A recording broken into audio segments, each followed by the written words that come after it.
Hi, today we will study about nutrition in plants for class 7. Carbohydrates, proteins, fats, vitamins and minerals are components of foods. These components of foods are called nutrients and are necessary for our body. All living organisms require food. Plants can synthesize food for themselves, but animals including humans cannot. They get it from plants or animals that eat plants. Thus humans and animals are directly or indirectly depend on plants. Mode of nutrition by the plants. Plants are the only organism that can prepare food for themselves by using water, carbon dioxide and minerals. The raw materials are present in their surroundings.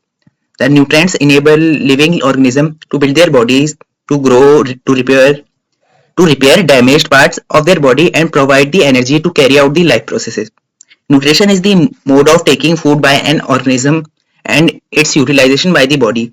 The mode of nutrition in which the organisms make food themselves from simple substance is called autotrophic. Auto means self and tropos means nourishment. Therefore, plants are called autotrophs. Animals and most other organisms take in food prepared by plants. They are called heterotrophs. Heteros means others. Photosynthesis. Leaves are the food factory of the plants. Therefore, all the raw material must must reach the leaf. Water and minerals present in the soil are absorbed by the roots and transported to the leaves. Carbon dioxide from air is taken through the tiny pores present in the surface of the leaves. These pores are surrounded by guard cells. Such pores are called stomata. Water and minerals are transported to the leaves by the vessels which runs like pipe throughout the root, the stem, the branches and the leaves. They form a continuous path or passage for the nutrients to reach the leaf.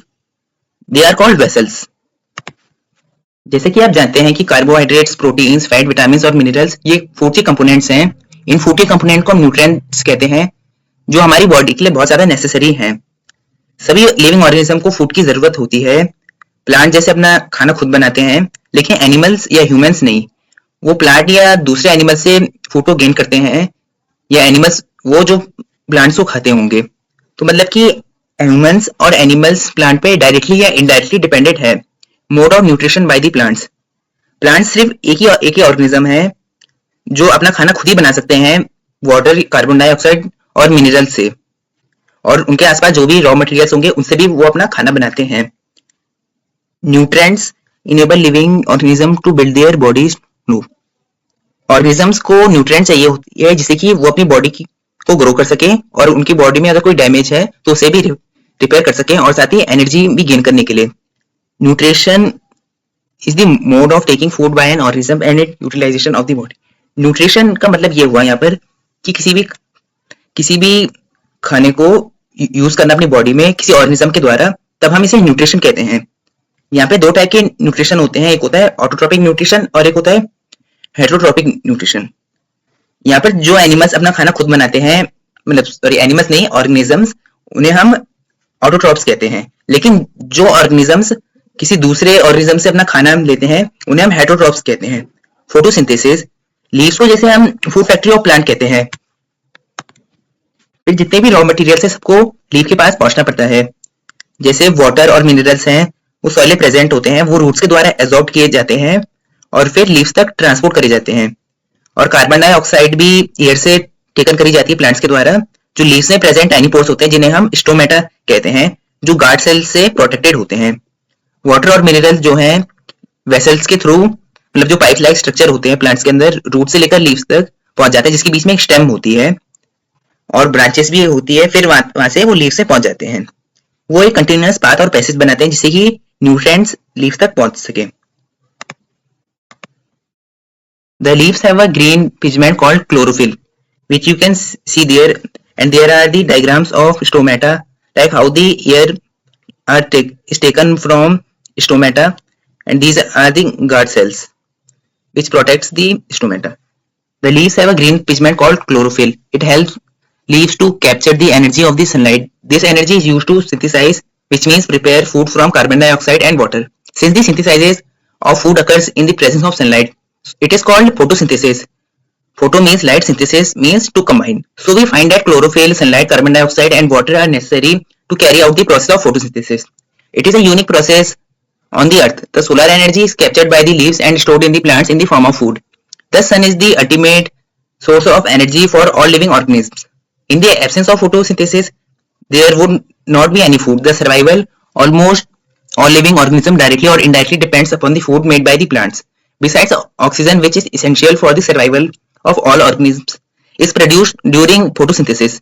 In the absence of photosynthesis, life would be impossible on the earth. During photosynthesis, chlorophyll containing cells of, if in the presence of sunlight, use carbon dioxide and water to synthesize carbohydrates. The process can be represented in an equation. CO2 means carbon dioxide plus H2O means water in the presence of sunlight and chlorophyll is equal to carbohydrate plus water. These are the chemical formula of carbohydrate and this is chemical formula of water. Like this, as you can see in the diagram. During the process, oxygen is released. The presence of starch in leaves indicates the occurrence of photosynthesis. Starch is also a carbohydrate. Besides leaf, photosynthesis also takes place in other green parts of the plants, in green stems and green branches.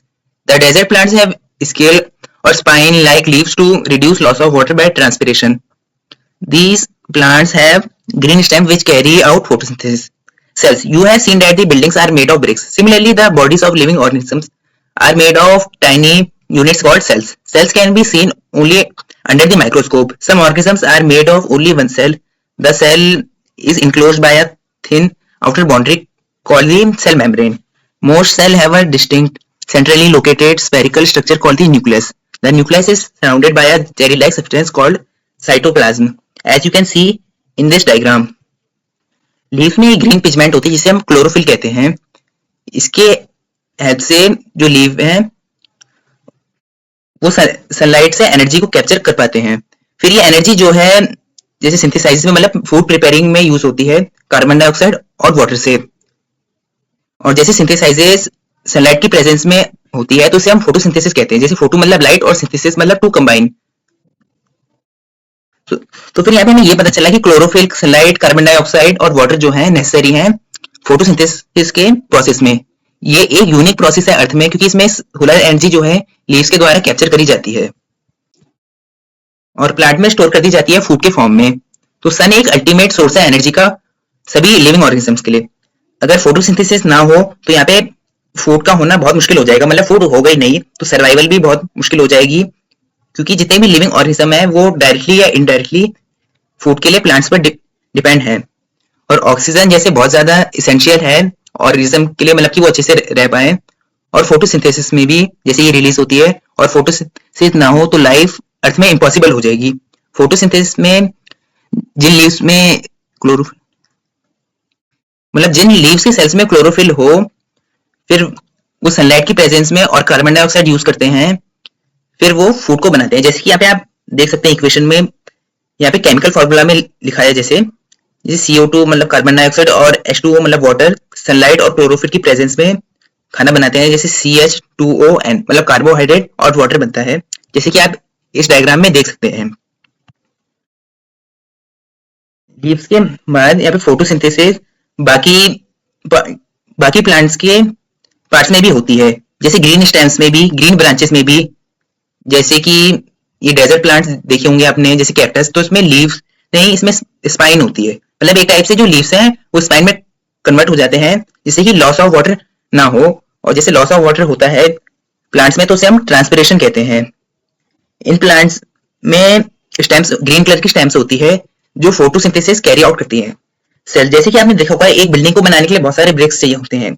वैसे ही किसी living organism की body को बनने में बहुत tiny units लगती है जिसे हम सेल्स बोलते हैं. सेल सिर्फ माइक्रोस्कोप से देखी जा सकती है और कुछ ऑर्गेनिज्म एक ही सेल के बने हुए होते हैं. जैसे कि कई माइक्रो ऑर्गेनिज्म सुने होंगे आपने जैसे अमीबा और भी कई सारे.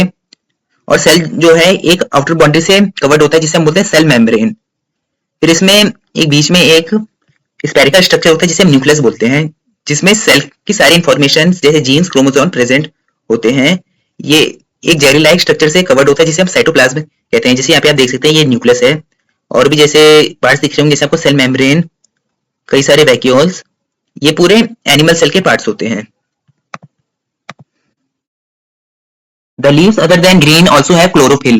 The large amount of red, brown and the other pigments mask the green color. Photosynthesis take place in these leaves also. As you can see the many types of leaves which are in different colors like yellow, brown, red, green, etc. You often see slimy green patches in ponds or stagnant water bodies. These are generally formed by the growth of organisms called algae. They contain chlorophyll, which gives them the green color. Algae can also prepare their own food by photosynthesis. Synthesis of plants' food other than carbohydrates. The carbohydrates are made of carbon, hydrogen, and oxygen. These are used to synthesize other components of food such as proteins and fats. But proteins are nitrogenous substances which contain nitrogen. Recall that nitrogen is present in the abundance in gaseous form in the air. However, plants cannot absorb nitrogen in this form. Soil has certain bacteria that convert gaseous nitrogen into a usable form and release it into the soils. These are absorbed by the plants along with the water. Also, you might have seen farmers adding fertilizer rich in nitrogen to the soil. In this way, the plant fulfill their requirements of nitrogen along with the other constituents. Plants can then synthesize proteins and vitamins. These bacteria are called rhizobium. Other modes of nutrition in plants. There are some plants which do not have chlorophyll. They cannot synthesize food. Like humans and animals, such plants depend on the food produced by other plants. They use the heterotrophic mode of nutrition. जैसे जो green colour के leaves होते हैं उनमें chlorophyll होती है, लेकिन यहाँ पे कुछ रेड ब्राउन कलर के भी लीफ होते हैं, जैसे कि आप इस पिक्चर में भी देख सकते हैं. इनमें भी क्लोरोफिल मतलब ये ग्रीन पिगमेंट होती है, लेकिन ये रेड या ब्राउन कलर उसके ऊपर आ जाते हैं और इनमें भी फोटोसिंथेसिस होती है. जैसे आपने कुछ स्लाइमी ग्रीन पैचेस देखे होंगे पॉन्ड में या स्टैग्नेंट वाटर बॉडीज में, ये जो है एल्गी के ग्रोथ के कारण हो जाते हैं. मतलब कि एल्गी एक ऑर्गेनिज्म है, जब उसकी ग्रोथ ज्यादा हो जाती है किसी वाटर बॉडी में तो उसमें स्लाइमी ग्रीन पैचेस आ जाते हैं.